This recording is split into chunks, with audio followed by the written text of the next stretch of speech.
Welcome, welcome. We're going to get started. Just allowing folks to hop in. Got quite a few folks joining us today, so we're so excited to see you all.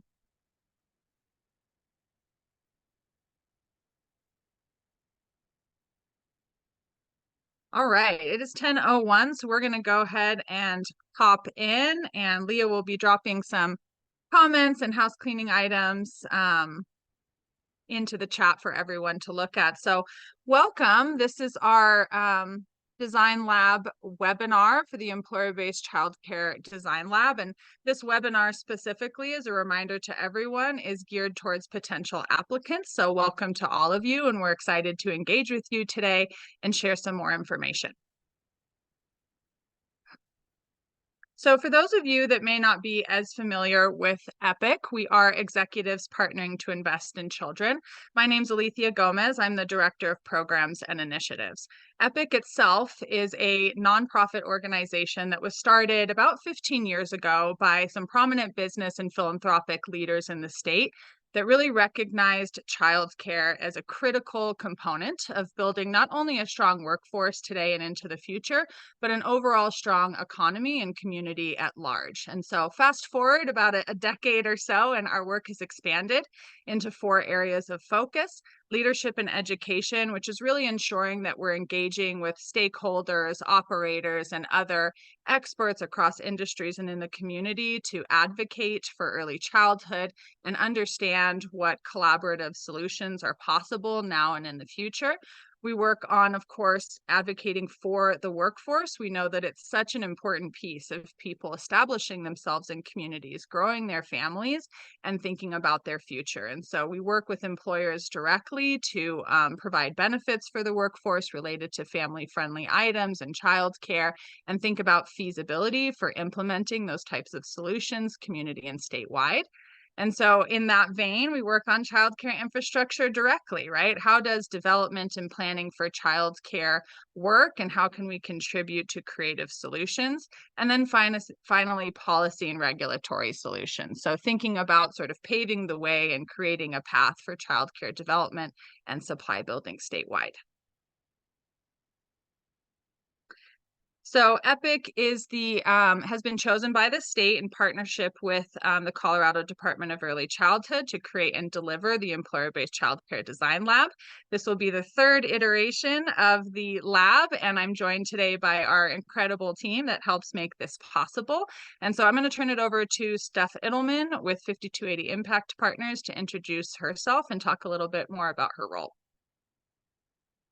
Steph Idelman, as Alethea said, I've had the pleasure of partnering really closely with the EPIC team over the past 4 years on a variety of projects supporting employers, including the first 2 Design Lab iterations, and I will be co-leading this work with Alethea. Thanks, Steph. Leah. Hi, my name is Leah Weatherman. I've been working with EPIC over the past few years on employer-sponsored childcare projects, and I'm really excited to support the 3rd round of the Design Lab, and after we just finished the 2nd round. Thank you.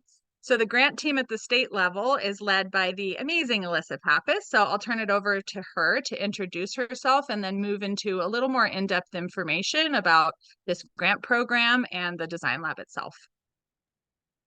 Hi, everyone. My name is Alyssa Pappas. I'm the program manager at the Department of Early Childhood for all of our employer-based childcare programming.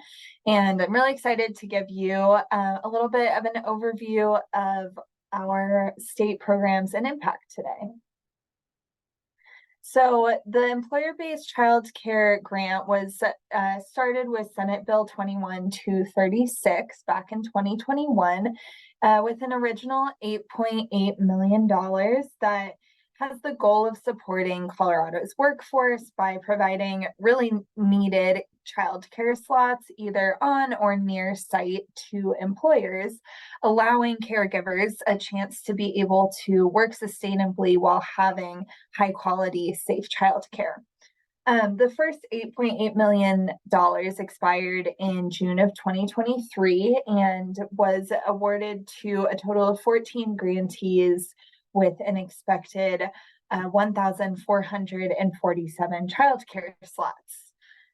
In 2022, the program was expanded with an additional $10 million of federal funding, and then an additional $3 million in state general funds was appropriated for the current state fiscal year through June 2024. Again, the purpose of this grant program is to provide eligible entities, which includes nonprofit, for-profit, and governmental organizations, money to construct, remodel, renovate, or retrofit a child care center on or near site, the property, in order to provide licensed child care services. We do anticipate the next round of the grant to open at the end of this design lab cycle, which will be in May of 2024. And we do think that this is likely to be the last round of grant funding. All right, next slide, please. The impact of the grant so far, we've had 4 total grant rounds, including the first 2 from 2021. And those have funded 26 projects across 17 counties for a total of over $15 million in awards and an estimated 2,300 childcare slots to be opened. These slots must be prioritized for the employers that are leading the projects. However, slots may be open to the broader community once all of the employees that need childcare are able to get their slots. Next slide. And here is a brief idea of the reach across the state that these employer-based childcare grants have had. The map only reflects the first 3 rounds, so the 4th round of grants is not highlighted in green on this map, but all of our programs are listed so you can get an idea if you have any neighbors in your area who have already received some of this grant funding. All right, I will pass it over to Steph. Thanks, Alyssa. So the vision for the Design Lab is to really set folks up to have the knowledge to create employer-based childcare models that are aligned with the needs of their workers, and to prepare them to apply for the grant that Alyssa just reviewed with you.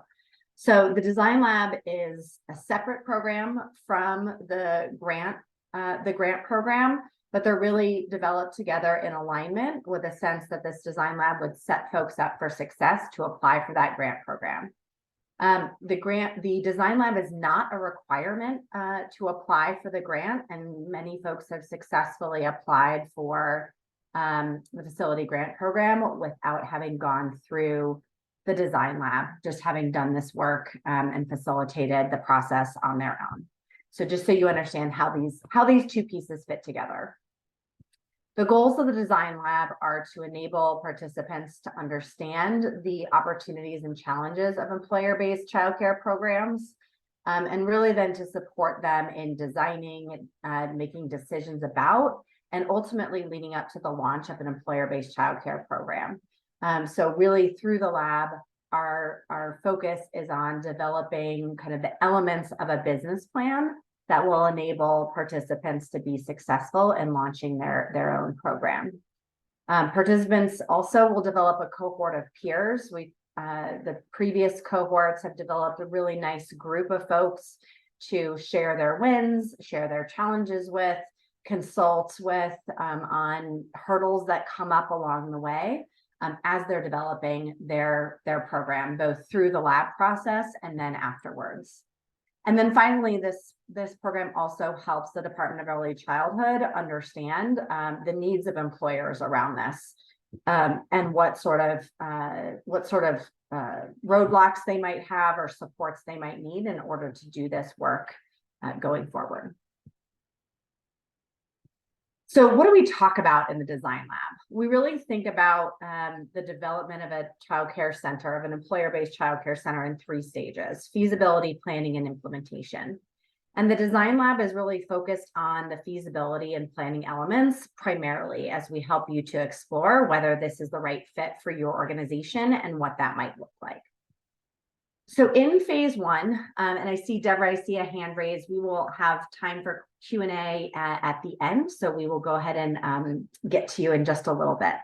The phase one, which is the first half of the design lab process, really focuses on these feasibility elements as well as some of the planning.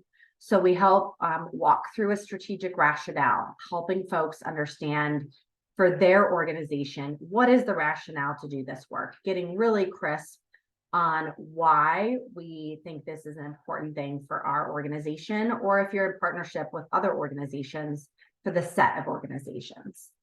Then we work on an internal and external needs assessment. So really understanding the needs of your employees through surveys or focus groups, as well as looking at some of the data that you probably have available through your HR department. And then understanding what's happening in your local landscape as it relates to early childhood and the availability of care. Is there a shortage of care? I will say most likely for most of you, there is at least a shortage of infant care, if not infant, toddler, and preschool care. But we help you understand how to take a look at that and understand the context in which your organization and your employees are operating. Facilities, that's obviously a big piece of this, hoping to understand how to identify what your facility needs are, whether any facilities space that you have might be a good fit for childcare, and then importantly, financials. So we have a financial model template and tool to help you understand what the financial impact of some of the decisions that we come to together around the shape of your center might be, and what the implications are for costs that you need to help cover as the employer or figure out how to cover. We also then get into some of the planning topics around operating approach and governance. Operating approach really refers to whether you will work, whether you'd hire someone, a partner company to do this work and operate the child care center ongoing, or whether that's something you want to do as an organization and really hire an individual and team that's part of your organization to run the center. And then governance, as you think about, depending on your operating approach, where is this going to sit within your organization? Who's going to have oversight of it? What are the voices that are going to matter, and what sort of decisions are they going to make? That's obviously even more critical when you're talking about a set of partners doing this work together. So that's all phase one, which is the first 2 months of the design lab. In the second phase, which is the second 2 months, we dig into topics that become a little bit more proximate to the launch of a center. So workforce planning. We know that there are workforce challenges across the state in all sorts of different departments, or all sorts of different functions. The early childhood workforce is certainly one of those, where there's a shortage of folks to hire to become early childhood educators in your center. So we help think a little bit about what strategies you might have to build that pipeline, or partner with others who have a strong pipeline of workforce. Facility development, we get into a few more details around what that facility development process could look like, who are the partners that you need to have on your team to support that, and then family engagement and enrollment. How are you going to be engaging with your employees around the enrollment process?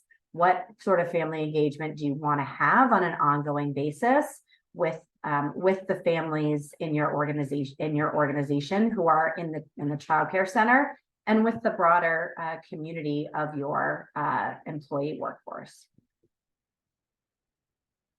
So from a timeline perspective, we are in the recruitment and selection phase here in green. You can see us right here at December 6th. Our upcoming dates are our early action application deadline on December 15th, which will give folks priority access to interview slots in January. And then January 9th is our final application deadline. There's no difference in likelihood of being selected for the design lab based on your application date. It's really a matter of ease of scheduling, because things start to happen pretty quickly in January. So after that January 9th date, we do interviews, and then the cohort will be selected in early February, at which point we will start the lab experience. So what the lab experience looks like is those 2 phases that I talked about. Phase 1 is 4 labs that happen approximately every other week. For folks that want to continue with the process and feel good about the feasibility, that work that they've done and are ready to move on to that planning stage, we expect to have most everyone continue on to phase 2 of the lab experience. For folks that want to continue with their feasibility work, we encourage them to continue their own work on that feasibility work with their organization and not move on to that second phase of the lab experience. And then in addition to the kind of anchor of the 8 labs that we have throughout the experience, there are 4 tailored technical assistance sessions. So this will be an opportunity to work one-on-one between your project and the EPIC team to get specific support on your project and to help troubleshoot, to help move things forward, to make sure you're focused on in the right areas. We'll also do an employer panel where you get to hear from other employers who have done this work and to understand their experience. We'll have an in-person experience, which will be a day, most likely in the Denver metro area, where you'll get to visit some childcare centers along with the rest of the cohort. And we'll get to have some discussions that are topical to the phase of the work that you all are working through at that time, including having a funder panel where we get to hear from some folks in Colorado who fund this work and can help you to think about what your fundraising strategy might look like for this project. Now that you understand what the experience looks like, we wanted to share a little bit about the previous lab participants and their what they experienced in the design lab process. So on this slide, you can see we ask everyone before they start the lab sort of what their level of knowledge or understanding is around some of these critical elements of the employer-based childcare process. And that they rate that on a 1 to 10 scale, and that's what you see in blue on these bars. And then at the end of the experience, we ask them how they would rate their knowledge and understanding, and that's what you see in green here. So you'll see across most areas, we see a 1 to 3 point increase in terms of folks' knowledge and understanding and being equipped to do this work within their own organization. Additionally, folks feel really well prepared to launch employer-sponsored care. So you'll see the light blue and dark blue here are agreement with the statements around understanding the opportunities and challenges associated with employer-based childcare programs, having a cohort of peers, and then one where we see strongly agree across the board, folks having the tools to support the design, decision-making, and launch of their own program. So who is eligible for this process and what are the expectations of them? As Alyssa mentioned, for the sort of eligibility here is aligned really closely with the grant eligibility. So all employers who want to provide employer-based care are eligible for this. For-profit, nonprofit, government, that also includes K-12 and higher education. The participants' primary business should not be childcare. So if you are an employer who is planning to do this work and you have already identified an operating partner to run your childcare center, that is great. You would need to be the lead applicant and lead participant in the design lab process, not your childcare operator. And you should think about in this process whether you need the design lab if you already have a robust operator that you're planning to partner with. As some of the knowledge that they have maybe will be highly relevant and some of the types of things that you'll get through the design lab experience. So if you're in that boat and want to talk with us, we'll let you know how to reach out to us in a later slide. You need a plan to operate a childcare center that's licensed in Colorado, and we certainly welcome partnerships among employers. Some of the work that folks have done through the design lab in the past has been really effectively done through collaborative partnerships. So in terms of participants, you can really be at any stage of exploration in this work, though we do tend to find that fairly early in the process works better because all of the content is relevant to you. If you started this exploration already, you may find that some labs are discussing things that you've already sorted out, which is fine. But really just to underscore here, it's okay to be really early in the exploration process here. And we would hope that you could dedicate a significant amount of time over the course of the lab so that you're ready to apply for funding by the end of that 4-month lab experience in summer 2024. We do require that each team has a single point person who is the point person for the EPIC team to communicate with and distribute information with the broader group, whether that's to other people in their organization or within the collaborative group of employers that's working on this together. The expectation will be that they would attend all lab sessions. We also welcome other attendees to join, so it's not intended as a limiting factor, really just as a clarifying factor around who is going to be leading this project.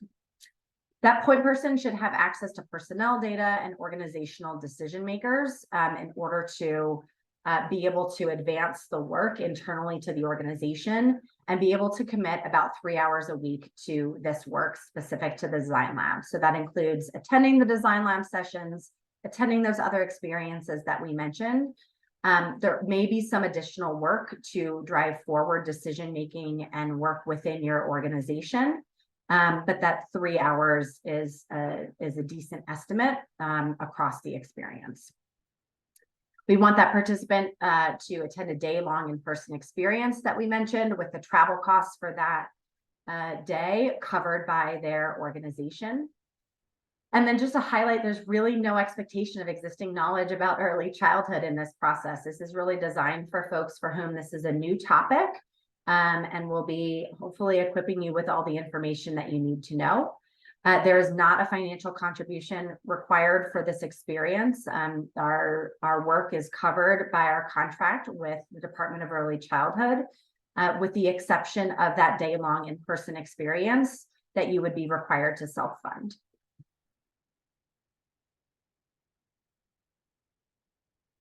So just a little bit here about the selection process. If you've been to our website, you hopefully will have seen that the application itself is posted up on our website.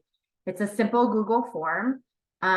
There's also a PDF version of the application questions so that you can look through those questions before you start clicking into the Google form and find yourself having to click to the next page before you can find out what questions are there.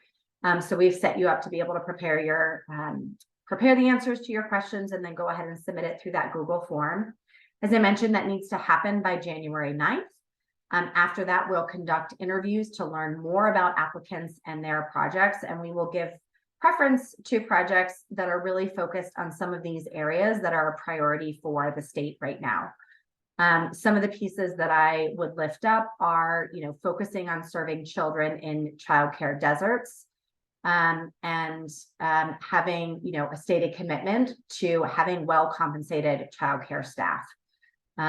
So those are two of the handful of elements there that we'll be looking for as you start to put together your application. I will turn it back over to Alethea. Thanks, Steph. So we know some of you have questions we've been able to answer, so please continue to use the Q&A. And after just reviewing these next steps, we'll move into a discussion portion and allow some of you to get additional questions addressed. So as Steph kind of summarized throughout the presentation, there's a few ways that you can reach out to us and a few upcoming deadlines that we want to make sure we remind everyone of. So as she mentioned, we do have the actual application questions available on the Design Lab page in the EPIC website, and there's a direct link for you there. We'll also email it to you after this webinar just for ease and access. It truly is a straightforward application. We want to know just some primary details about your project as well as the leadership that will engage in this work so we can understand that this is a fit both for your organization and the design lab experience. And so we've given you a preview of those questions as you collect that, so that you can submit. There's already been quite a few folks that have submitted early action applications for the deadline. So thank you so much. And it's been so exciting to start diving into some of the projects that are upcoming. Secondly, if you have additional questions or there's some nuances or specificities to your project that you'd like to address with us offline, we are also the designated technical assistance providers for both applicants and recipients for this grant program. So you can reach out to us directly through Employer Childcare TA at coloradoepic.org.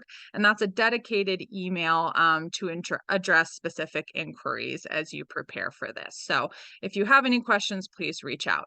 As a reminder, and as Steph already reviewed, the early action application deadline is December 15th, which is coming up very soon. So before folks head off for the holidays, if you have a good sense of how to answer those application questions, please get in your application, and we'll make sure to get to scheduling your interviews as soon as possible after the new year.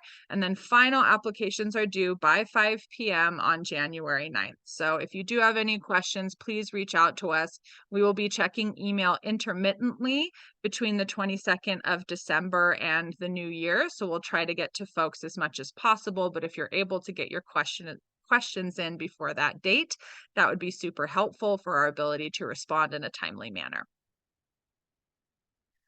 All right, so we are going to hop into the Q&A portion, and we've had about 5 questions come in so far that we've been able to answer. There is one that I want to dial back to from Dan. Thank you, Dan, for this question, just to ensure that we review kind of all of the detail in here. So Steph touched on this briefly in her presentation. The Design Lab experience and truly the grant program itself is designed to be employer led, right? We understand that for many employers and organizations, this is not their primary line of business, and they don't wish to operate, right, a childcare center. And so for many organizations that pursue this work, they will elect an operating partner to help guide them and ultimately oversee operations that serve their employees.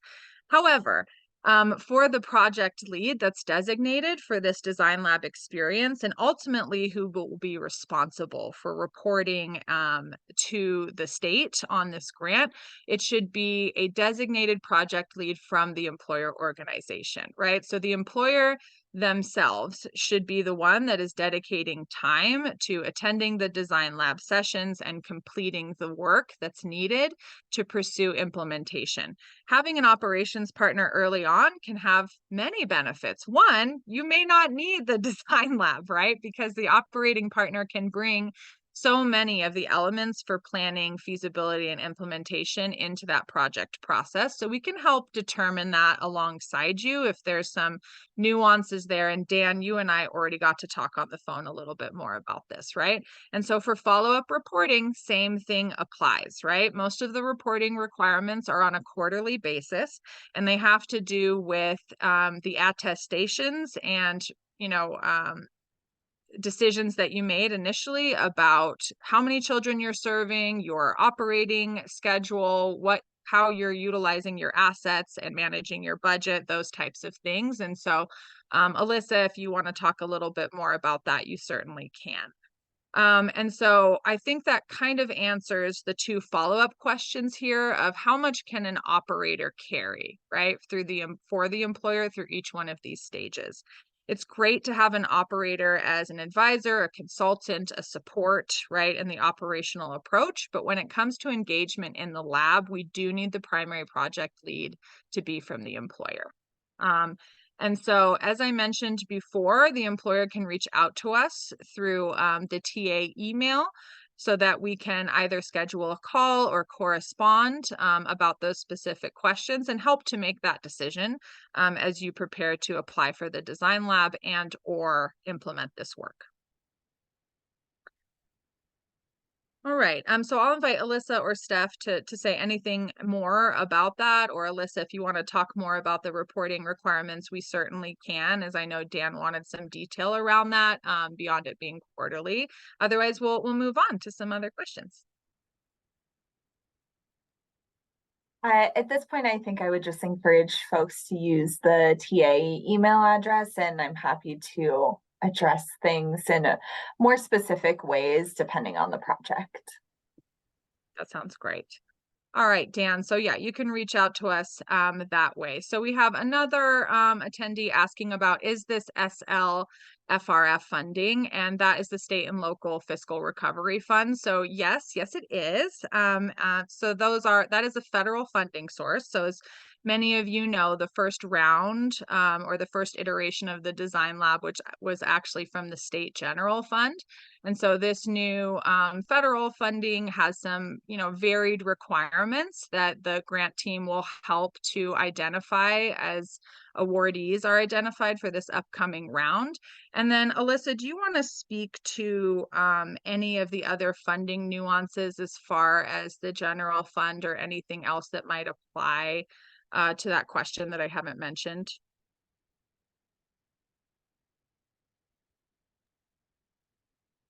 I don't think so. I anticipate that our next round of grants will be entirely SLFRF funding. And the maximum award amount will remain $800,000. So I know that is above the threshold for single audits as well. So that's just something for you all to keep in mind. And happy to get into that more on a one-on-one basis too, especially as we get closer to the grant round. Great. Thanks for that, Alyssa. So yes, the TA email is a great resource for everyone to tap into if you have specific questions or want to just dive into deeper detail beyond the time that we have today. So Katie, thanks for your question. Examples of other completed plans that emerged from this process. I think you're talking about successful employer-sponsored projects that have resulted from this grant. And so if that's not what you're talking about, please clarify. But, two examples that come to mind that are already open and operating is Steamboat Ski Resort. So that's a center for just over 30 children in Routt County and Steamboat Springs. That's self-operated by the resort to serve their employees. And they got that center open in about 18 months for just over $1 million to renovate a near site location. And so that was a really successful project and has really propelled a lot of additional supply development and interesting partnerships as well in the community, and is a great example of kind of how a small community and a prominent employer in that community can really drive and lead the way for this type of work. As well as Community Hospital, which is in Grand Junction. So they're a nonprofit healthcare provider in Grand Junction that actually pursued a new build, which just had their grand opening late this last fall, and will serve about 100 children for their healthcare staff. And they actually partnered with a local operator who was able to expand their operation and serve as kind of their partner in that process, which has had a lot of great community impacts and benefits. So there are many, many more. And we can talk with Alyssa about how we can share out some of those and some, okay, totally, Katie. So I can address that too via text. So yeah, that's just a couple of the project examples that have resulted from this work. And I just wanted to share, and maybe you were clear, Alicia, but they both went through the design lab process. So the design lab was really a catalyst for those organizations to be able to bring those projects to life. And then they were successful in getting the funding through the state to support the development of their facilities. And I'll just build on this question too. I think, in terms of written documents and plans, we really guide folks in developing the different elements of their plan and their process that builds towards a successful business plan and grant application if they choose to go that route. We don't focus on, there's not like a requirement for the design lab per se that folks are developing a business plan and submitting it, for example. And so the most successful, kind of the most concrete elements that we have coming out of the design lab, other than the centers themselves, are the successful grant applications that folks develop and submit to the state. I think beyond that, the kind of way that folks organize the information that they, the things that they decide on through the process really differs depending on the organization or set of organizations and the needs that they have, to use that internally or for whatever purposes they might have. Yeah. And I will say as well that, thank you for that. Yes, they did go through the design lab. Many of our employer partners, past participants in the design lab, and other employers that have implemented this work are happy to share many of their written plans that they have if you'd like to be connected with some of them. And that also comes into play for things like raising funds, right, for startup and ongoing costs. So many of them took aspects from their application that was submitted and put them into a prospectus or a capital ask document that can serve as a written plan and an overview as well. So that might be another source that we could look at, right, for what's coming from this.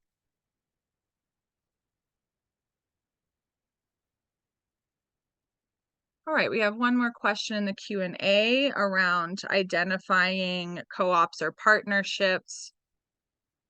Right, helping find partners. So I think, because this is a pretty speedy timeline from start to finish, right? You should have mostly identified who might be in your employer partnership to pursue this work, because there is an assumption that those project leads will already have been identified before engaging in the design lab work, right? Because it's a pretty short ramp between making your plan and implementing your plan. However, if you'd like to talk about the selection of those partnerships prior to applying in the next couple of weeks and you feel like you're close, that's something we could definitely address together and help to close the loop on for you. But for the most part, we do expect that those partnerships are already mostly decided by the time you engage in the lab.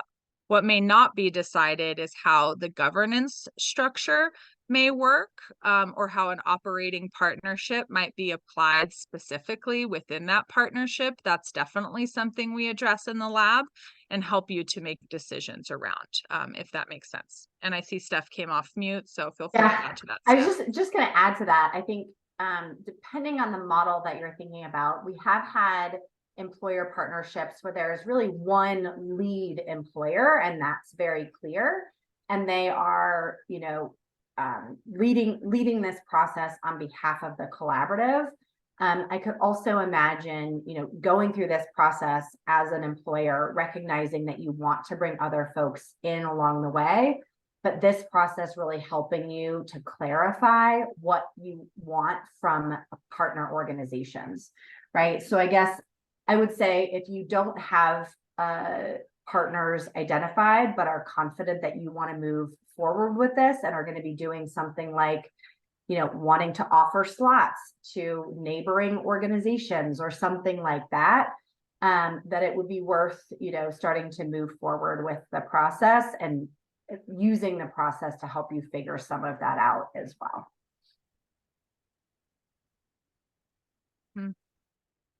Yep. And we answered a couple of questions in the interim while we were addressing that. So yeah, just to reiterate, we encourage employer partnerships and consortiums and creative models to approach operations for the design lab. But the more rooted you are in who that identified project lead will be, the more successful this project will be overall for your organization. And then, yeah, so there's a few questions here about use of funds. We do have a really helpful FAQ that was produced and updated this last summer by the state, which we can certainly share out with attendees. And that helps to just look at from a high level, where do these funds come from? What are the applicable uses of these funds, and what's best to think about for matching requirements and ongoing requirements for this grant. And so it's for the renovation, remodel, new build. So if you have an existing building and you'd like to update it or expand your capacity within that current space that you have, that's totally acceptable, right? As long as the operator is not the lead applicant in this process, and it's clear that this is an employer-led effort and that priority is given to employees of that organization, it's most likely a fit, right? So that's something for everyone to note. Okay, any other questions that we can address for the purposes of today? I'll just give folks. Okay, looks like we have one coming in.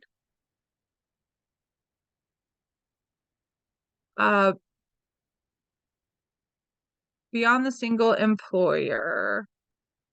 Yeah, I think, sorry, this may be me misspeaking. So single employer definitely does not have to offer spaces to other employers. Yes. So that was a statement. If you're too small that you think you can sustain a full project on your own and want to have other employer partners, then that would be something you could, kind of figure out through this process. If, certainly, you may be able to not have to have partners and do this all on your own, and that is totally fine. If you do identify employer partners that you're going to partner with later on, that's great, right? That doesn't need to be a part of the design lab process. It could be part of the design lab process if folks join in along the way.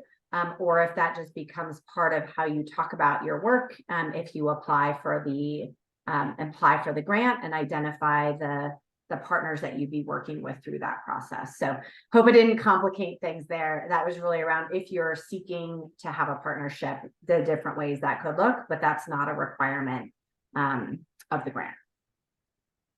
Thank you for that clarification. Okay, yes, just wanted to make sure I was reading that correctly, but I think you're right. All right, folks, we'll just give about 30 more seconds in case anyone wants to raise a hand or add any last minute questions. Otherwise, we will wrap the webinar for today. As a reminder, the recording will be available on the Epic website after today so that you can access this, and as well as share it out with all attendees after this webinar so that you can reference that or share outwardly with teams. As a reminder, you can contact us directly as you prepare and make some of these decisions around the application at Employer Childcare TA at coloradoepic.org. All right, well, seeing no additional questions, I will thank everyone for attending today and our wonderful panel and presenters for reviewing this information. And we hope to see applications from all of you for the upcoming lab, and we look forward to supporting some of you through this work.